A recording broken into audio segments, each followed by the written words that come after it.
El tercero de los comparecientes será el ciudadano Alejandro Hertz Manero, quien se encuentra en el salón contiguo.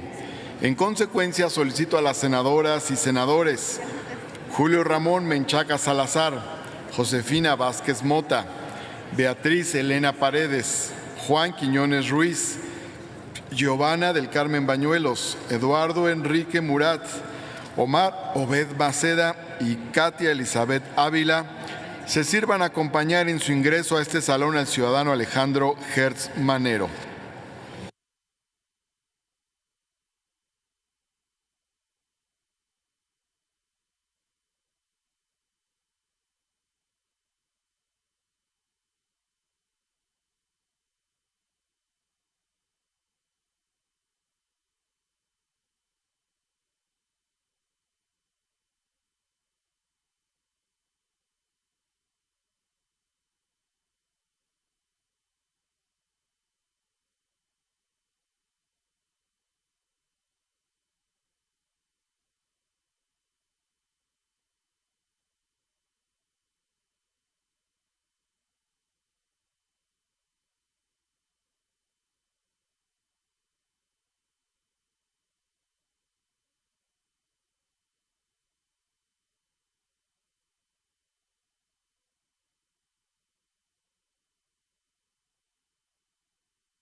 Ciudadano Alejandro Hertz Manero, sea usted bienvenido a esta sesión extraordinaria del Senado de la República. acude ante este Pleno en cumplimiento a lo que dispone la fracción tercera, apartado A del artículo 102 de la Constitución Política de los Estados Unidos Mexicanos, que exige una comparecencia previa para designar a la persona titular de la Fiscalía General de la República y la base 11ª del Acuerdo de la Junta de Coordinación Política por el que se emite la convocatoria y se determina el procedimiento para nombrar a la persona titular de la Fiscalía General de la República. Conforme al acuerdo aprobado, la mesa directiva cuenta con las preguntas que han hecho llegar por escrito los grupos parlamentarios y el senador sin partido. La Secretaría dará lectura a dichas preguntas y le será entregada copia de ellas. Inmediatamente después, usted dispondrá de 20 minutos para dar respuesta de manera verbal a las mismas. Al término de su exposición, y si así lo determinan los grupos parlamentarios y el senador sin partido, se podrá formularle otros cuestionamientos, esta vez de manera verbal, y usted contará con 10 minutos adicionales para responder a los mismos. Terminada su respuesta a dichas preguntas, concluirá su participación en esta comparecencia.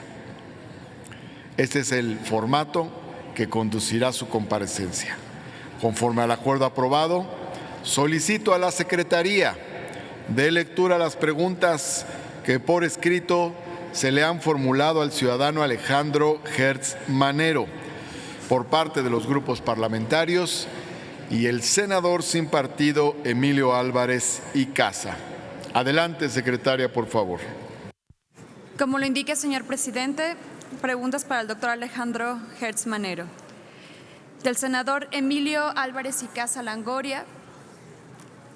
En atención al procedimiento para la elección del fiscal general de la República en la etapa de comparecencias que ha sido referida por usted, me permite enviar 2 preguntas para ser formuladas a la y a los comparecientes ante la Comisión de Justicia. Primera, ¿cómo nos garantizará a la sociedad mexicana la autonomía de la nueva Fiscalía General de la República, en particular del Ejecutivo Federal, de los poderes fácticos, de grupos de poder e incluso de este Senado de la República? Para profundizar mi pregunta, le solicito nos detalle cómo va a impulsar, fortalecer y, sobre todo, conciliar los principios del sistema penal acusatorio, especialmente el derecho al debido proceso y la presunción de inocencia, con la propuesta en el artículo 19 constitucional, ya votada a favor por este Senado y en trámite en la Cámara de Diputados, de ampliar el catálogo de delitos graves para aplicar la prisión preventiva oficiosa, contraria a los principios antes mencionados. Segunda, conforme a la nueva Ley Orgánica de la Fiscalía General de la República vigente, le solicito a usted desarrolle breve pero profundo los siguientes puntos. ¿Cómo entiende el papel de la Coordinación General de la FGR? ¿Cómo impulsará un eficaz desempeño del Consejo Ciudadano que permita que realmente sea una instancia con capacidad de incidencia? ¿Cómo va a instruir, con base a los estándares internacionales, la estructura de la Fiscalía especializada en derechos humanos y qué perfiles tendrán los mandos que estén a su cargo? Se han creado 2 leyes generales para la atención de los delitos de tortura, tratos crueles, inhumanos y degradantes y para los delitos de desaparición forzada y desaparición cometida por particulares. Por favor, detalle los 5 principales acciones que va a desarrollar en cumplimiento de cada una de esas leyes. Por ejemplo, qué acciones ministeriales, periciales y policiales inmediatas va a realizar para la búsqueda en vida de las personas desaparecidas y para apoyar la Brigada Nacional de Búsqueda y que organiza la red Enlaces Nacionales. ¿Cómo va a garantizar el cumplimiento de las sentencias, informes y las recomendaciones, así como las medidas cautelares de los grupos de trabajo y comités de las Organizaciones Unidas, así como de la Comisión y de la Corte Interamericana de los Derechos Humanos? De la coordinación del Grupo Parlamentario del Partido Encuentro Social. Primera, ¿qué líneas de acción pretende instrumentar para garantizar la operación bajo los principios de legalidad, objetividad, eficiencia, profesionalismo, honradez y respeto a los derechos considerados considerando que la figura de la institución a ocupar el cargo a través del tiempo ha sido señalada por actuar en contra de estos principios. 2. ¿Bajo qué criterios cuantitativos y cualitativos se pretende evaluar a los ministerios públicos para verificar que su actuación se apega a los principios de legalidad, respeto a los derechos humanos y honradez que usted señala como directrices de la Fiscalía General de la República? De la coordinación del Grupo Parlamentario del Partido de la Revolución Democrática. ¿Cuáles son los puntos clave de la reingeniería hacia la nueva institución respecto a la política de persecución que piensa seguir? De manera específica, los que se dan a continuación: objetivos específicos de su estrategia, insumos, objetos a corto, mediano y largo plazo, mecanismos de evaluación de impacto, cómo distribuirá los recursos entre las áreas, cuáles son los puntos clave de su estrategia para fortalecer el servicio pericial y de policía científica. Como encargado del despacho de la Fiscalía, ¿qué resultados positivos en la Procuración de Justicia y contra el crimen organizado ha tenido la instrumentación de sus estrategias? De la coordinación del Grupo Parlamentario del Partido Verde Ecologista de México. Su currículum vitae da cuenta de una amplia trayectoria en diversas áreas de la Administración Pública Federal, en el Poder Legislativo como diputado federal, así como actividades académicas y puestos directivos en organizaciones de la sociedad civil. Por ello, el Grupo Parlamentario del Partido Verde Ecologista de México le pregunta: ¿cómo puede usted demostrarnos su imparcialidad y la certeza de que actuará sin ningún interés político o de grupo fuera de la legalidad? Asimismo, ¿qué experiencia tiene usted en el ejercicio del Ministerio Público Federal? De la coordinación del Grupo Parlamentario del Partido del Trabajo. ¿Cuáles son los problemas más grandes que enfrenta la Fiscalía y cómo piensa resolverlos? 2. ¿Qué opina usted del Consejo Ciudadano que se debe construir dentro de la Fiscalía? De la coordinación del Grupo Parlamentario de Movimiento Ciudadano. 1. ¿Cuáles criterios tomaría en cuenta para la designación de los 4 fiscales especializados, tomando en cuenta los principios de mérito, transparencia, publicidad y con participación ciudadana establecidos en la Ley Orgánica de la Fiscalía? 2. ¿Cómo integraría a la sociedad civil en el trabajo que se va a desarrollar en la Fiscalía en términos de vigilancia, de rendición de cuentas, de atención a las víctimas y de coadyuvancia en la Procuración de Justicia? Igualmente se toma nota de lo dispuesto en el acuerdo de la Junta de Coordinación Política de la Mesa Directiva respecto a la participación de nuestro grupo parlamentario. Hasta por 3 minutos para formular cualquier otra inquietud de manera verbal a los comparecientes. De la coordinación del Grupo Parlamentario del Partido Revolucionario Institucional. Pregunta número 1. Hace poco más de una década inició un proceso histórico por transformar la Procuración y Administración de Justicia en nuestro país. Con la entrada en vigor del sistema penal acusatorio, concluyó la transformación jurídica más importante de nuestro país en 100 años. La Fiscalía que usted encabezaría, de ser nombrado fiscal, es un pilar fundamental para consolidar dicho sistema. Por ello, a su manera de ver, ¿cuáles considera usted que son las características más destacables del nuevo sistema frente al anterior? ¿Y qué beneficios ha traído a la ciudadanía? Por otro lado, ¿cuál es su diagnóstico respecto al estado de la consolidación del sistema acusatorio? ¿Cuáles son los principales retos que tiene este proceso? Y de ser elegido fiscal, ¿qué soluciones propondría? Finalmente, ¿qué efectos tiene la ampliación del catálogo de la prisión preventiva oficiosa sobre el nuevo sistema? ¿Y qué opina usted de la crítica que se hace al sistema que ha generado el fenómeno de la puerta giratoria? La pregunta número 2. Uno de los problemas más graves que enfrentamos como país es el de la violencia de género contra las mujeres. De acuerdo con cifras del INEGI, el 66% de las mexicanas ha sufrido algún incidente de violencia en su vida. Esta violencia tiene su manifestación más dramática en los feminicidios que día con día ocurren en nuestro país. Lo anterior da muestra de una realidad preocupante que debe cambiar.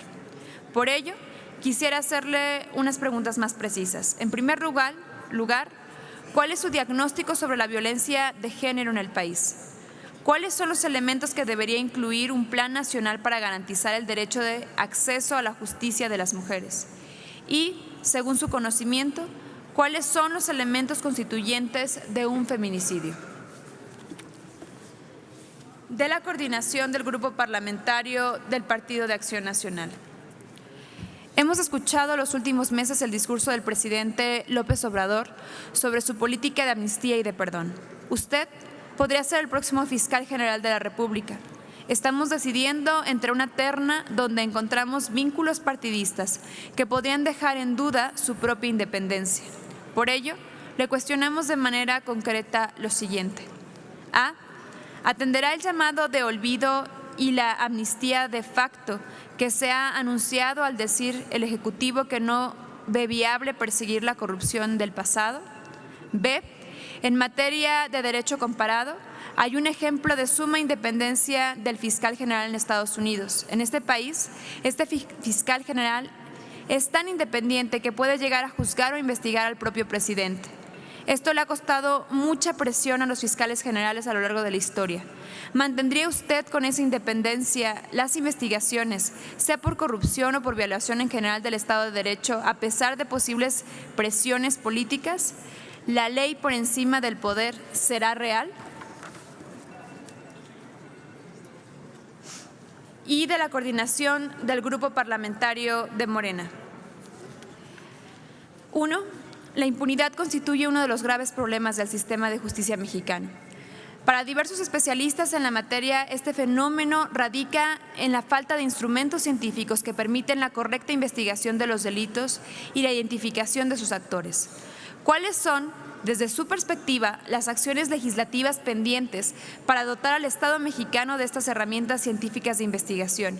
¿Y a través de qué esquemas será posible que la nueva Fiscalía pueda elevar sustancialmente la calidad de las investigaciones de los hechos delictivos y generar un trabajo coordinado entre ministerios públicos, policías y peritos? 2. A su juicio, ¿qué acciones en concreto implementaría para lograr que la investigación de los delitos en nuestro país lograra la calidad que se requiere para el debido éxito del sistema penal acusatorio? Es cuanto.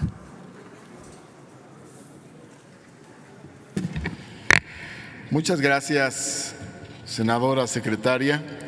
Una vez leídas las preguntas y el compareciente cuenta con copia de ellas, se le concede el uso de la palabra al ciudadano Alejandro Hertz Manero hasta por 20 minutos para responder a las preguntas que ha leído la secretaría. Adelante, por favor. Con su permiso, señor presidente. Adelante. No, está bien. No, está bien. Sí, está bien. Súbale un poquito. Alguien olvidó su pluma.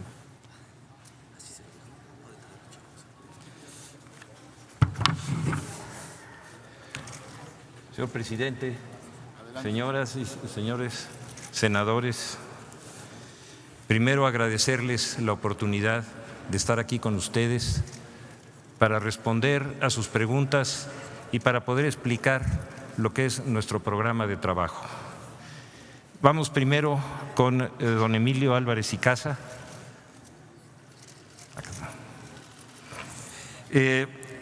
Su primera pregunta es su preocupación sobre la autonomía de la Fiscalía y cómo se va a aplicar esta autonomía en el trabajo cotidiano.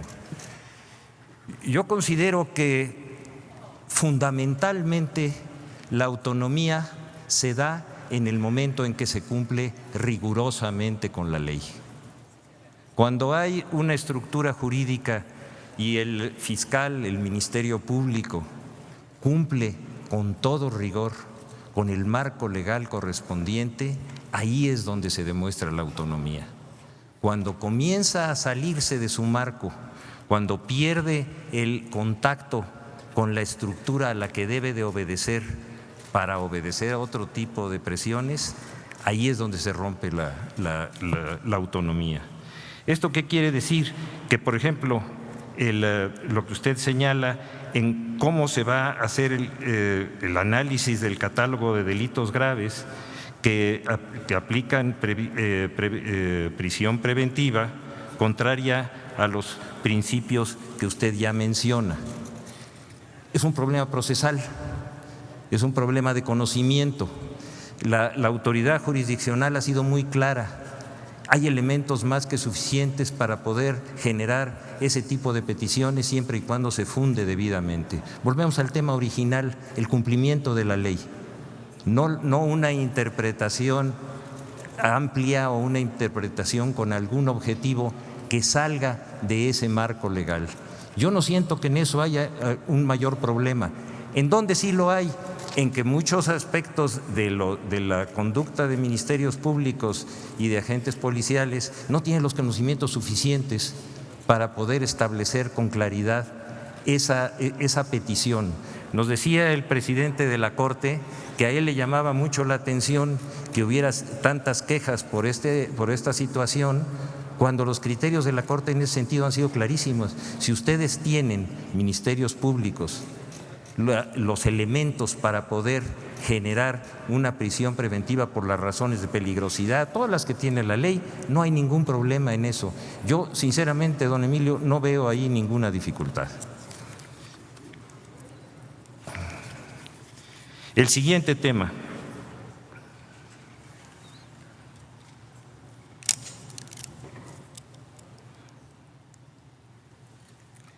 ¿Cómo garantizar la operación bajo los principios de legalidad, objetividad, eficiencia, profesionalismo? Volvemos a lo mismo. El cumplimiento de la ley, lo que parece tan sencillo, lo que es tan lógico, lo que todos desearíamos que ocurriera, parece que no es la regla general. Yo creo que una tarea de un fiscal es convencer a los miembros de la comunidad del Ministerio Público a que tenemos un marco legal muy claro, lo tenemos que cumplir, tenemos que hacer nuestras tareas y para eso necesitamos tener también un sistema que clarifique, que haga fácil de entender a víctimas y ofendidos que se está cumpliendo con la ley. Yo tengo en ese sentido, y ya lo he repetido, una preocupación muy seria, porque yo creo que no se le ha dado ni a las víctimas ni a los ofendidos la participación y la coadyuvancia que merecen en la defensa de sus derechos. Yo creo que una de las tareas fundamentales del Ministerio Público es que tenga acceso la víctima y el ofendido a todo el procedimiento, desde el inicio de la carpeta hasta la terminación de la sentencia, y que no esté al margen de sus propios derechos. Es increíble, don Emilio, que haya derecho de todos los mexicanos a defendernos en todas las materias, menos en materia penal. Ahí tenemos un tutor, ahí tenemos a alguien que nos dice que el ofendido y la víctima no son parte. Y poco a poco, pero a cuentagotas, nos han dado la oportunidad de irnos defendiendo. ¿Por qué? Quizá porque el sistema está planteado para servir al poder y no para servir a la comunidad.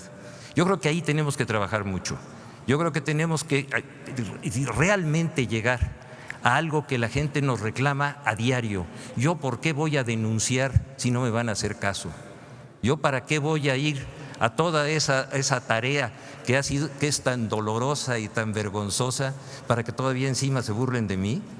Eso es lo que yo creo que es algo verdaderamente inadmisible. ¿Por qué nos dan a cuentagotas el derecho a defendernos? En todo el resto de las materias, en derecho civil, en derecho mercantil, en derecho laboral, todos tenemos la oportunidad y el derecho de defendernos. En derecho penal no, tenemos un tutor. Y el tutor es el Ministerio Público, y la calificación del Ministerio Público no puede ser más mala. Tenemos que rescatar esa parte, tenemos que hacer que ese rescate se haga a través de la presencia de las víctimas, de que no haya esa distancia y ese rechazo de la autoridad del Ministerio Público frente a las necesidades y a las ofensas que reciben los ciudadanos, y que puedan estar participando en su defensa y yendo hacia los jueces, como ya, les repito, a cuentagotas nos están dando este derecho. Yo siento ahí, don Emilio, que ahí es donde debemos de dar una gran batalla, porque además eso nos va a permitir que tanto los agentes del Ministerio Público como los agentes de la policía, como los peritos, sientan que hay una vigilancia ciudadana, que hay alguien que tiene derecho a saber que se tiene que defender, que se debe de defender y que se puede defender. Yo quiero insistir mucho en eso y creo que va a ser una de las funciones fundamentales. Ahora voy al posicionamiento del PRD. ¿Cuáles son los puntos claves de reingeniería hacia la nueva institución de persecución? Exactamente lo mismo que les acabo de decir. ¿Cómo vamos a empoderar a la sociedad frente a los daños que le genera el delito? ¿Cómo vamos a hacer que todas las víctimas y todos los ofendidos puedan ir junto con los agentes del Ministerio Público, conociendo cuáles son las tareas que realizan los policías, los peritos? Miren, cuando uno se encuentra que en la Procuraduría actual hay 300,000 expedientes atrasados y más de 100,000 mandamientos incumplidos, nos damos cuenta que no hay ninguna capacidad de poder controlar y auditar la conducta de esas autoridades. Se necesita que todos tengamos el derecho a poder conocer en qué estado se encuentran los asuntos que nos competen, los daños que nos han realizado y cómo podemos generar todas las presiones legales para que el Ministerio Público no tenga 300,000 expedientes atrasados. Yo creo que eso es la parte fundamental. ¿Cómo se hace? Dándole el derecho a que realmente la víctima y el ofendido sean partes, que puedan ir inclusive directamente ante el juez, que no tengan por qué pasar por una especie de sistema procesal paralelo en el que el Ministerio Público, que en muchos aspectos no tiene control constitucional, nos diga si nos han cometido o no nos han cometido un delito. Que me lo diga la autoridad judicial, eso sí, que el Ministerio Público nos ayude, que sea nuestro asistente, que sea nuestro protector. Esa sí es una función fundamental del Ministerio Público. Hacia ahí yo quisiera llevar a esta institución para poderle dar a las personas y a las instituciones y al Estado mismo el derecho a defenderse. Y para ello, por supuesto, los mecanismos de evaluación. Yo no sé yo creo que sí, muchos de ustedes han tratado de conocer en qué estado se encuentra una averiguación previa donde ustedes han sufrido algún daño. Es un misterio, no se lo dicen a uno, no tiene uno ninguna oportunidad de poder saber hasta dónde está la situación. Hay que generar una obligación procesal lo suficientemente clara para que todos podamos saber en qué estado se encuentran los procedimientos donde hemos sido ofendidos. Fíjense cómo en el fondo, en todas las preguntas vamos a ver implícita la misma preocupación que aparentemente no ha tenido respuesta, si no, no nos estarían preguntando. El Partido Verde Ecologista, ¿cómo puede demostrarnos su imparcialidad y que no tiene ningún interés político? Miren, cuando haya un sistema transparente, la imparcialidad se tiene que dar por fuerza y la parcialidad se va a notar inmediatamente en la secrecía, en la falta de información, en la falta de capacidad de quienes han sido ofendidos para conocer qué es lo que les está pasando, es donde está el abuso del poder.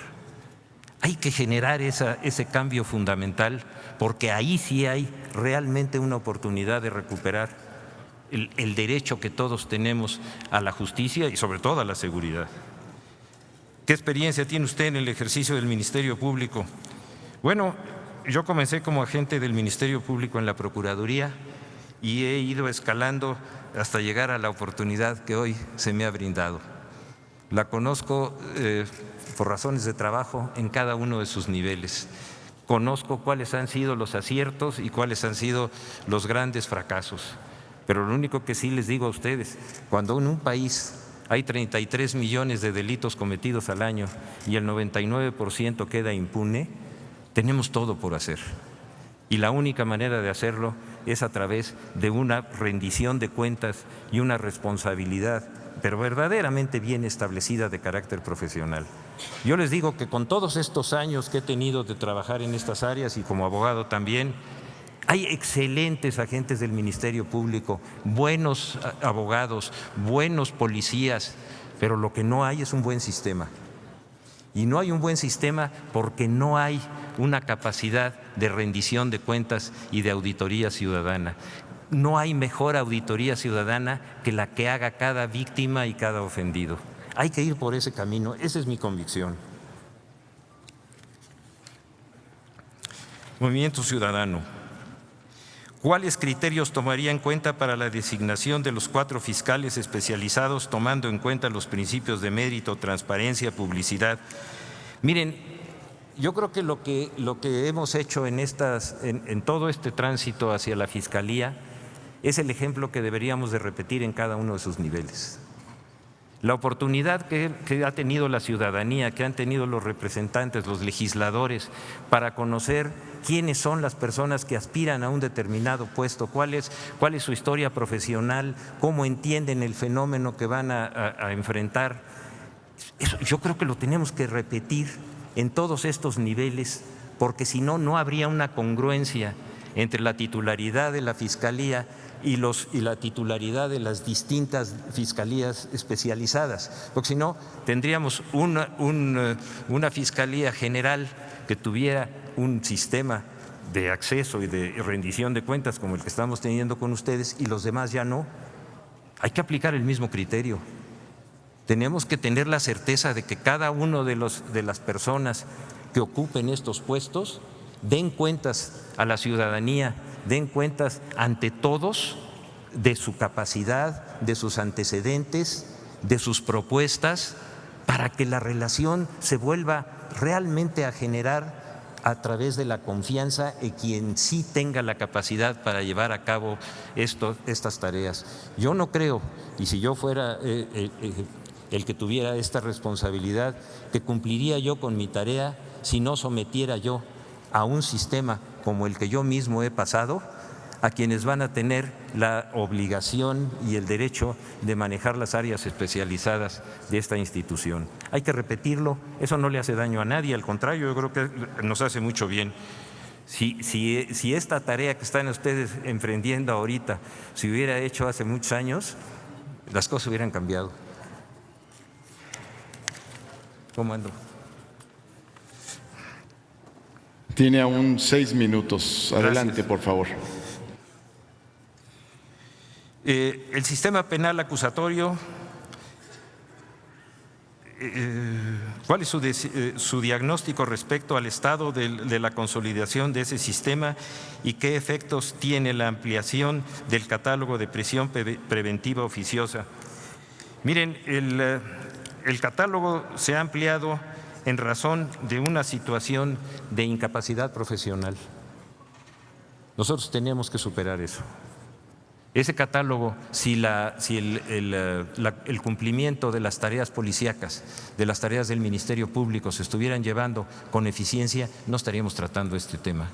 Este tema es una muestra de la incapacidad en ese aspecto. Si nosotros realmente no tenemos un equipo de personas, de peritos, de agentes del Ministerio Público y de policías que tengan realmente conciencia de esta tarea, no lo vamos a cambiar. Y déjenme darles un dato, casi el 70% de los asuntos que lleva la Procuraduría General de la República, cerca del 70%, son robos de tarjetas de crédito y robos de fluido eléctrico, y dejan el 30% para los asuntos fundamentales para la defensa de la nación.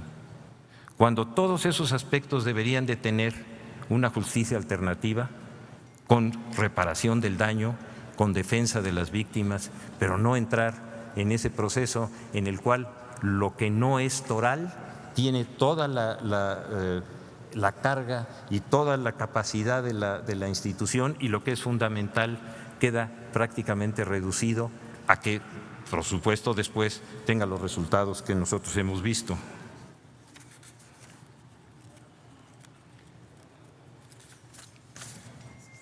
¿Cuál es su diagnóstico sobre la violencia de género en el país? Miren, a mí me preocupan 2 cosas fundamentales en este aspecto: la violencia contra las mujeres y la violencia contra los niños. ¿Por qué? Porque son seres que no tienen la fuerza necesaria para poderse defender frente a la violencia. Nosotros tenemos que sustituir esa fuerza. Nosotros tenemos que velar por los niños, por las personas de la tercera edad, por las mujeres, para poder equilibrar sus derechos y para poderlas rescatar del abuso de la violencia.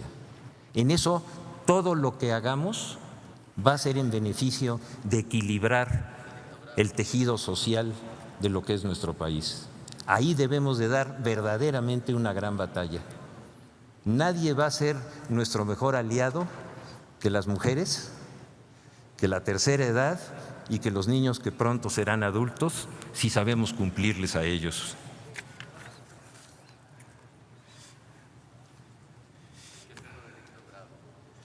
¿Qué más?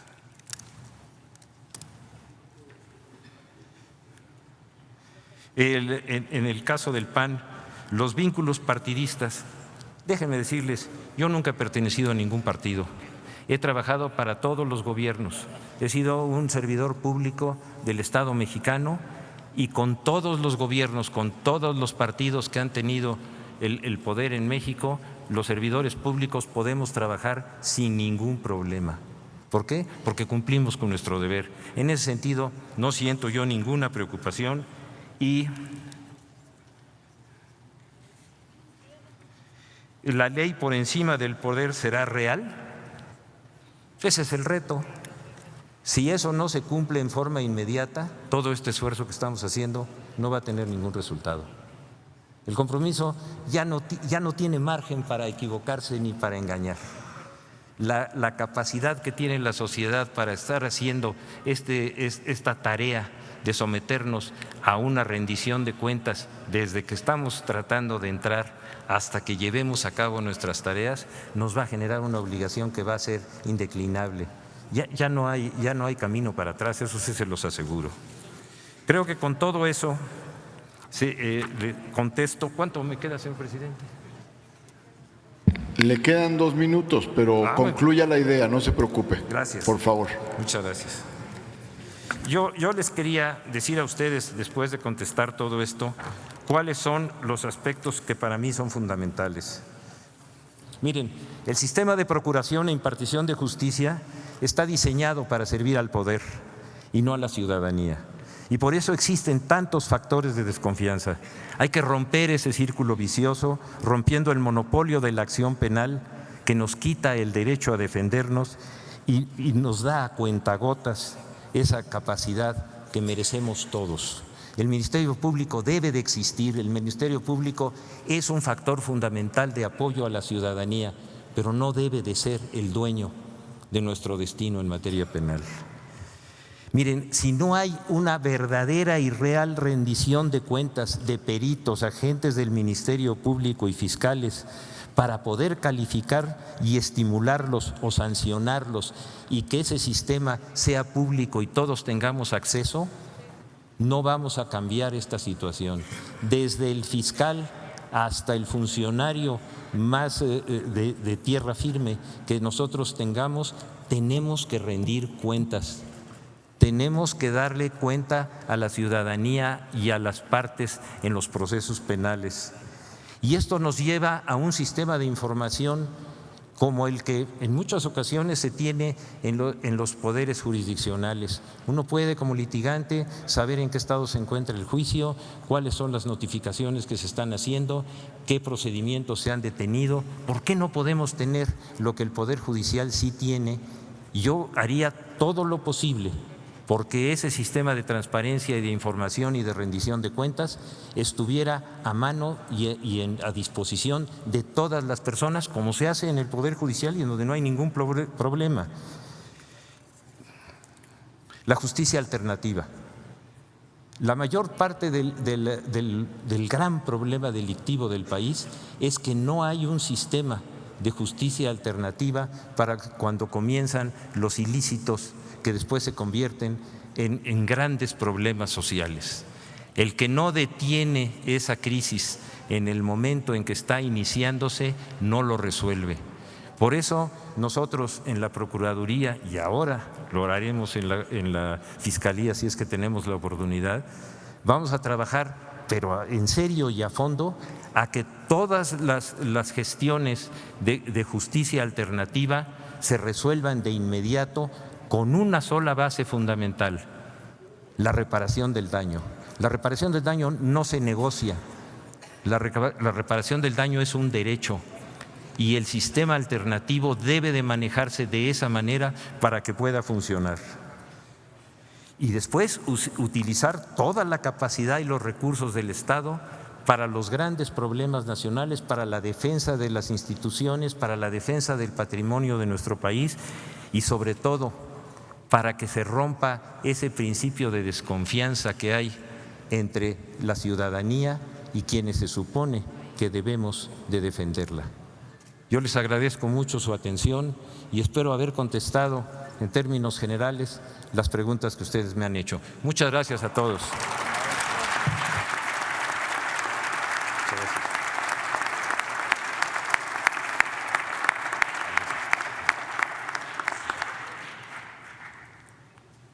Muchas gracias, ciudadano Alejandro Hertz Manero. Ha concluido la primera etapa de esta comparecencia y al consultar a la Asamblea si alguna senadora o senador tiene otros cuestionamientos que hacerle, me han llegado diversas preguntas que se realizarán de manera verbal. Han solicitado hacerle formulaciones el senador Emilio Álvarez y Casa, la senadora María Leonor Noyola, la senadora Giovanna Bañuelos de la Torre, el senador Samuel García Sepúlveda, la senadora Silvana Beltrones, la senadora Berta Xóchitl Gálvez y el senador Higinio Martínez. Por lo tanto, le daré el uso de la palabra a cada uno de los senadores que he mencionado hasta por 3 minutos para que formulen las preguntas. Las preguntas se harán de manera consecutiva y al concluir le daré la palabra a usted, compareciente, hasta por 10 minutos para contestar las preguntas de manera conjunta. Por lo tanto, se concede el uso de la palabra al senador Emilio Álvarez y Casa. Gracias nuevamente, doctor Alejandro Hertz Manero, muy bienvenido. Gracias. Aquí al Senado de la República, grande alegría. Reconozco mucho no solo su trayectoria, su trabajo. Gracias. Hemos platicado en otro momento. Usted ha servido a distintos gobiernos, de distintos colores y de distintos signos. Y ha sido esencialmente, como usted lo dice, un hombre que ha trabajado por el derecho. Celebro mucho, subrayo, que en su intervención de inicio puso un tema de centralidad en la atención a las víctimas. Creo yo esa es la deuda principal del Estado mexicano en esta materia. En múltiples ocasiones las víctimas acuden y no tienen la debida respuesta. Y yo creo que en parte por eso el Ministerio Público tiene el descrédito que tiene o la falta de confianza que tiene. ¿Sería usted tan amable de poder desarrollar, elaborar qué medidas podría usted implementar para mejorar la respuesta de la Fiscalía? ¿Y cómo piensa usted su papel como abogado de la Nación? ¿Qué haría usted como abogado de la Nación en aquellos casos en que vea controversia de esta Cámara o del Congreso de la Unión y la Constitución? Porque este cargo tiene que ver con eso. Es probablemente uno de los nombramientos más importantes de esta Cámara. Díganos, por favor, cómo entiende el rol de abogado de la Nación. Por su atención, por su presencia, por sus respuestas. Muchísimas gracias. Gracias a usted, señor. Mire, perdón, ¿me espero? sí, vamos a escuchar todas las preguntas y al finalizar tendrá la palabra usted hasta por 10 minutos. Entonces, tiene la palabra la senadora María Leonor Noyola Cervantes. Doctor Alejandro Hertz, sea usted bienvenido. Gracias. Es un gusto saludarlo. He escuchado con mucha atención las respuestas y a las preguntas que se le ha hecho. Le deseo mucha suerte en cuanto usted salga elegido como fiscal general de la República. Mucha suerte y mucho éxito en esta encomienda que va a realizar. Sin duda alguna, a partir de la resolución de la Corte Interamericana de Derechos Humanos sobre el caso Campo Algodonero relacionado con las mujeres desaparecidas de Ciudad Juárez, en México se han tomado medidas importantes, pues se encuentra su máxima expresión en los aproximadamente 400 homicidios de mujeres y niñas que desde 1993 hasta hoy han tenido lugar en esta ciudad. Así las cosas, la Corte Interamericana consideró que como forma de combatir la impunidad, el Estado mexicano debía investigar por intermedio de las instituciones públicas competentes a los funcionarios acusados de irregularidades y luego de un debido proceso aplicar las sanciones administrativas, disciplinarias o penales correspondientes a quienes fueron encontrados responsables. Sin embargo, pues hace mucha falta, hay mucho que hacer en la Fiscalía General. Corresponde realizar muchas de las tareas en materia de respeto y protección a los derechos humanos de las mujeres. En este sentido, le hago el siguiente cuestionamiento. ¿Qué plan de trabajo tiene usted en caso de ser elegido como fiscal general de la República para la protección y sobre todo garantizar los derechos humanos de las mujeres? Muchísimas gracias por su respuesta y mucho éxito. Gracias, señora. Gracias, senadora. Tiene la palabra la senadora Giovanna Bañuelos, del Partido del Trabajo. Gracias, senador presidente. Doctor, un gusto nuevamente saludarlo, felicitarlo por su extraordinaria exposición y coincidir en un principio en el que usted puso mucho énfasis, que nuestro país no es un país de delincuentes, es un país de víctimas. Lo comparto en su totalidad y creo que por lo mismo es fundamental que en casos que han sido conocidos públicamente a nivel internacional, que han agredido a los mexicanos, pero también que nos han puesto en el ojo del huracán por la violencia extrema que se vive en nuestro país, por los casos de corrupción e impunidad, por la cifra espantosa en cuanto a desapariciones forzadas, etcétera.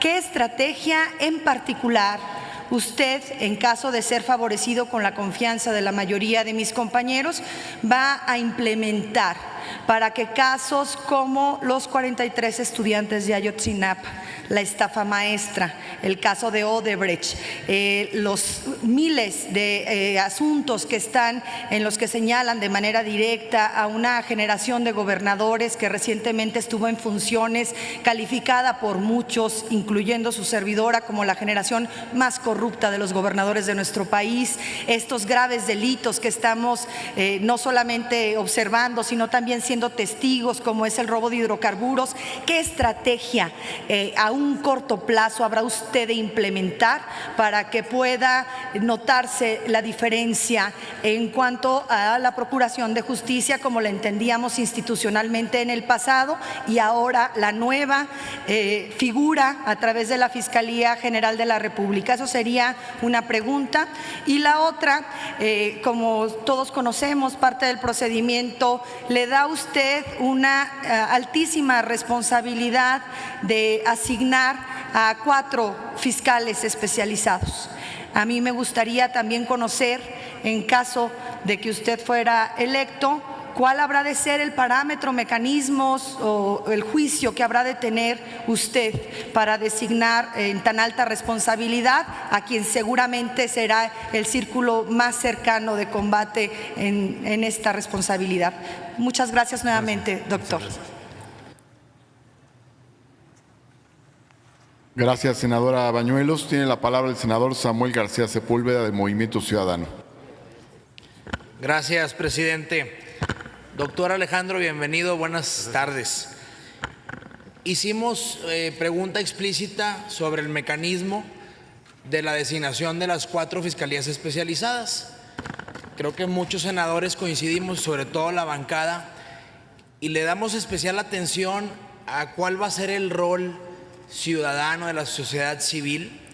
Nos congratulamos que en su exposición menciona que debe ser un proceso parecido al que hoy estamos viviendo. Es decir, convocatoria abierta, entrevistas, comparecencias, ciudadanía haciendo preguntas, etcétera. Quisiéramos ampliar la pregunta y tiene que ver también con una inquietud de la senadora, sobre todo de la senadora Patricia. ¿Impulsaría usted que de estas 4 fiscalías haya paridad? Es decir, que en anticorrupción, en delitos electorales, asuntos internos y derechos humanos haya 2 mujeres al menos, y quizá entre ellas algunas de las que estuvieron en esta convocatoria. Muchas gracias. Buenas tardes. Gracias. Tiene la palabra ahora la senadora Silvana Beltrones Sánchez, del Partido Revolucionario Institucional. Gracias, presidente. Déjenme hacer una pequeña reflexión antes de preguntar. Me viene a la memoria que recientemente, siendo diputada, pude observar los esfuerzos por intentar construir una ley reglamentaria de la reforma constitucional que creaba la Fiscalía con el objeto de que quien fuera procurador se convirtiera en fiscal. De hecho, había un transitorio en el Constitucional que aseguraba esto. El procurador en ese entonces venía de aquí, fue presidente de la mesa directiva del Senado de la República, militante de mi partido, pero más allá, un reconocido y capaz jurista. En este Senado, en ese momento, se aprobó y se le dio un voto de confianza al doctor Raúl Cervantes, mismo que honró. Por cierto, su elección fue por una gran mayoría del Senado y con el aval de las fuerzas políticas representados en el mismo. Después vinieron los tiempos electorales y la minuta de la Fiscalía se politizó, con un debate político interesado alrededor del motejado fiscal carnal. Y alguien que, a pesar de haber actuado con valor y honestidad y honrando el voto que se le dio en este Senado, pues no pudo haber sido un gran fiscal, no alcanzó esa posición. Cosas de cálculos político-electorales, pues. Yo no creo en ello. Creo más en el profesionalismo y las capacidades de los seres humanos, que no deben de ser descalificados por su militancia ni simpatías. Por eso en mi fracción parlamentaria daremos ese voto de confianza, esperando que nuestra decisión sea honrada por quien resulte elegido. No ignoramos que usted, y ya lo mencionó don Alejandro Hertz, ha trabajado para distintos gobiernos de distintos partidos políticos. Para el PAN, no sé si militó ahí; para el PRD, no sé si militó abiertamente; ahora para Morena, no sé si milite, pero sin duda es simpatizante. Lo que sí sé es que nosotros debemos construir sin esos prejuicios que tanto daño nos hicieron en otro tiempo con puros cálculos político-electorales. No cometeremos ese error ni esa injusticia. Valoraremos a los propuestos como profesionales en su justa capacidad. Lo que demandamos es que nuestra soberana decisión se honre con su trabajo profesional, eficaz e imparcial a favor de México, de quien resulte electo. Y en ese sentido nos gustaría saber cuál es su forma de pensar frente a los partidos que componen el Senado de la República. Y por otro lado, sabemos que hay una preocupación de muchos años de la sociedad en su conjunto alrededor de un fiscal autónomo, pero que escucha a los ciudadanos. Incluso se han tenido algunas experiencias en gestiones anteriores en la Procuraduría de comités ciudadanos que coadyuvan buscando una mejor procuración de justicia. Y en ese sentido, siendo ahora un nuevo instrumento la Fiscalía, ¿cuál sería la mejor manera de involucrar a la sociedad para el ejercicio de las funciones? Muchas gracias. Muchas gracias. Muchas gracias, senadora. Tiene la palabra la senadora Xóchitl Gálvez, del Partido Acción Nacional.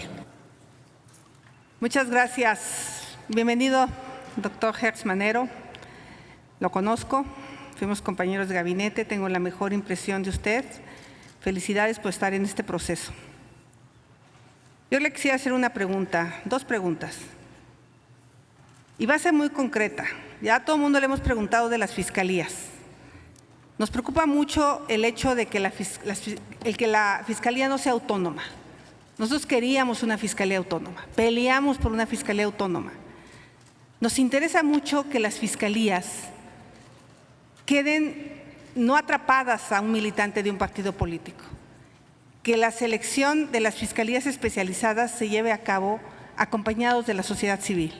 ¿Estaría usted dispuesto concretamente en que la Fiscalía Especializada en Delitos contra la Corrupción, dado que castiga también a los funcionarios en funciones y a exfuncionarios, pudiera venir de este proceso ciudadano? Tenemos el Consejo Ciudadano en el Sistema Nacional Anticorrupción a propuesta, y que se garantizara una persona totalmente imparcial y que sea capaz de investigar cualquier delito. Es deseable que también la Fiscalía de Delitos Electorales y Derechos Humanos tuviera este procedimiento, pero en específico, como integrante de la Comisión Anticorrupción, nos interesaría tener un fiscal totalmente independiente.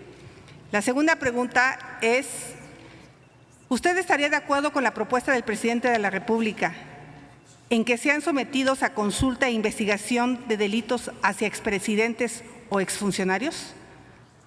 ¿O cree usted que deberían ser perseguidos de oficio? Muchas gracias por su respuesta, doctor. Gracias. Muchas gracias, senadora Xóchitl Gálvez. Senador Higinio Martínez, para terminar, tiene usted el uso de la palabra. Gracias, presidente. Doctor Alejandro Hertz, un gusto. Yo quiero felicitarlo.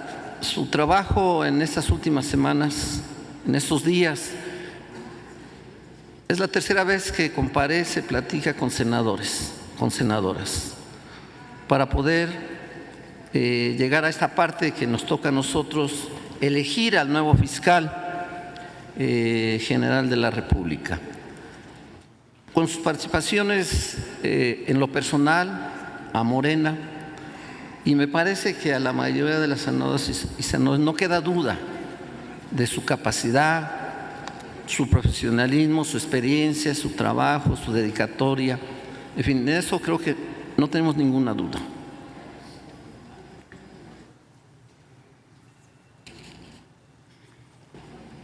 Yo quiero saltarme antes de mi pregunta.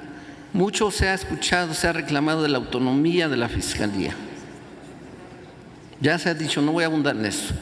Luego yo decía, por lo que acabo de escuchar en esta jornada, si queremos una autonomía en la Fiscalía, no estemos sugiriendo mujeres y hombres, no estemos sugiriendo que si viene de la sociedad civil o todo eso.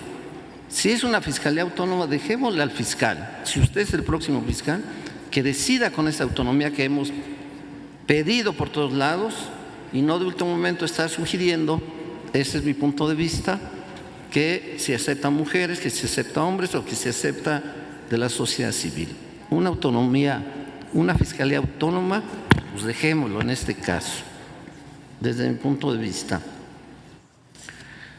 Usted tendría, si resulta fiscal, tal vez el mayor reto de un funcionario público que acompaña al presidente de la República. El presidente de la República, Andrés Manuel, tiene el reto de transformar este país. Quienes trabajamos con él desde ese tiempo, quienes le ayudamos a que fuera presidente de la República, sabemos lo que quiere hacer por este país. Y entre otras cosas, quiere que en este país haya justicia.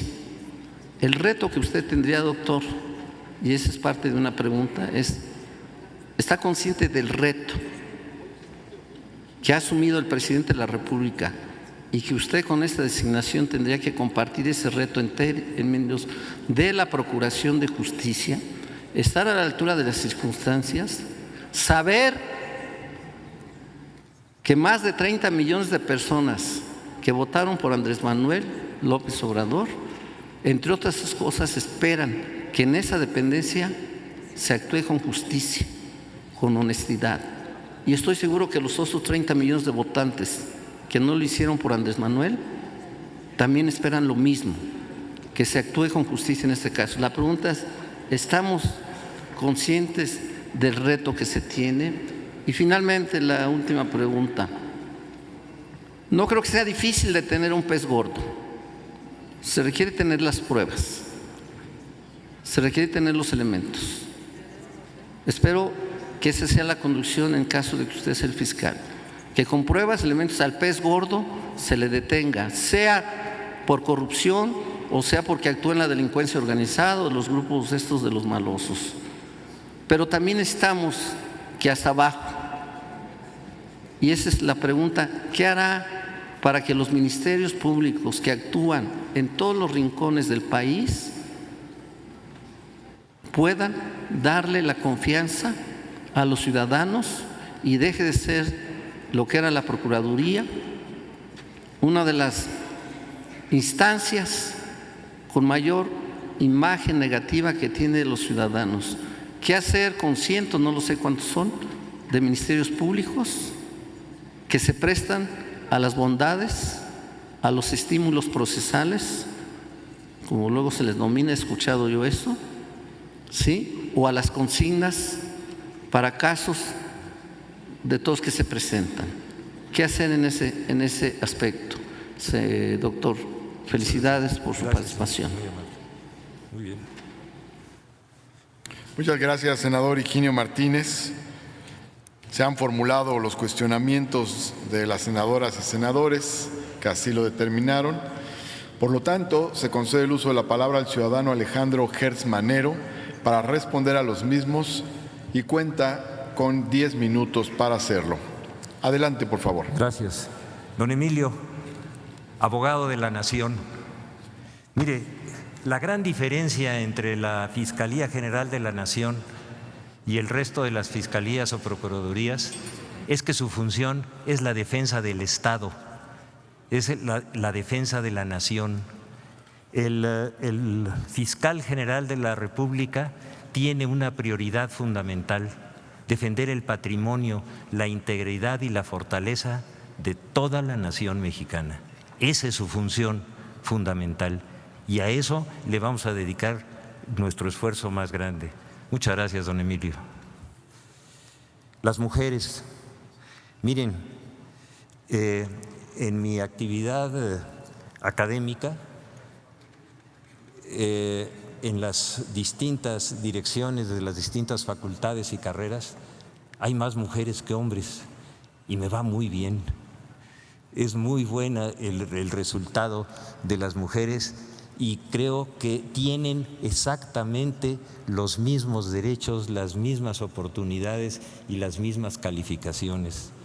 Yo creo que en esta búsqueda que vamos a hacer juntos por las fiscalías especializadas no va a haber ni una discriminación ni una preferencia, va a haber la búsqueda de los mejores, porque lo que necesita el país son a las mejores personas y a las que están fundamentalmente dedicadas a estas tareas. La Corte Interamericana. Es muy vergonzoso para nuestro país tener que andar pidiendo perdón en cada ocasión en que la Corte demuestra que hubo un caso singular, y hablo del campo algodonero, entre otros. Alguien me trató el caso del campo algodonero. Y vienen después estas sentencias donde hay que ir a pedir perdón.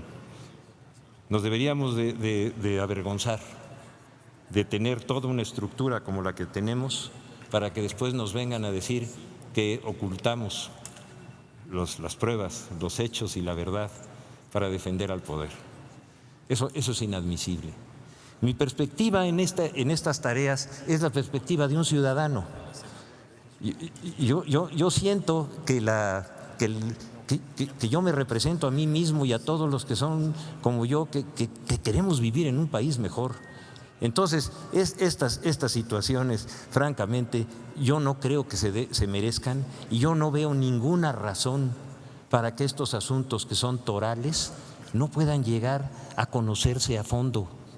La verdad no nos ofende, la verdad nos da una enorme fuerza y en ese sentido vamos a hacer lo posible para que nunca tengamos que ir a esas instancias internacionales a que nos enmienden la plana porque nos estuvimos escondiendo de la verdad y después nos las vienen y nos las reclaman. Eso es inadmisible. Hay muchas preguntas sobre la Fiscalía. Yo les vuelvo a repetir a ustedes, nosotros tenemos que hacer la construcción de esta nueva Fiscalía con una perspectiva semejante a la que hemos hecho en esta tarea que ahora estamos culminando. Tiene que haber la certeza de que las personas que van a ocupar esos puestos tienen todas las características para poder realizarlo de la mejor manera. Y lo vamos a hacer juntos. Y no hay mejor participación ciudadana que la transparencia en la forma como lo vamos a ir haciendo juntos. Este ejemplo lo vamos a repetir porque de esa manera vamos a tener credibilidad y vamos a tener confianza y va a haber una respuesta. Se hablaba también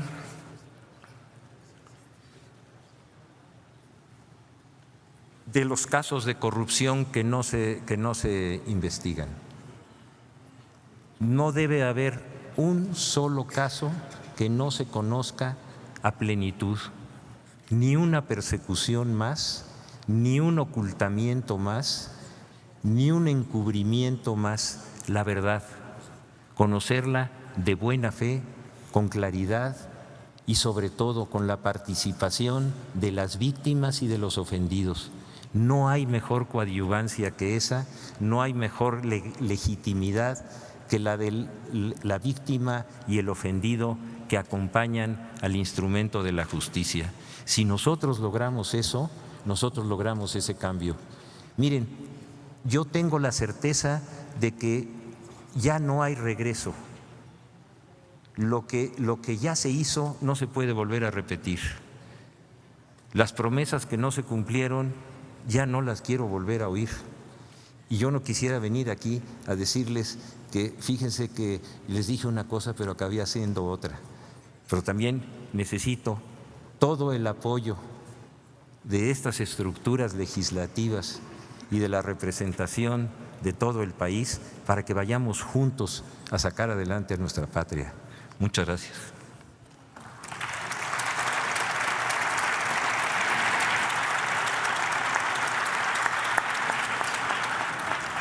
Gracias, señor presidente. Muchas gracias por su respuesta. Permítame tantito. Gracias por su respuesta, doctor Alejandro Hertz Manero. Con esto concluye su participación en esta etapa del proceso y en nombre del Senado de la República agradezco su presencia y reconozco su trayectoria y su preparación. Muchísimas gracias.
Solicito a la comisión designada acompañe al ciudadano Alejandro Hertz Manero al salón contiguo.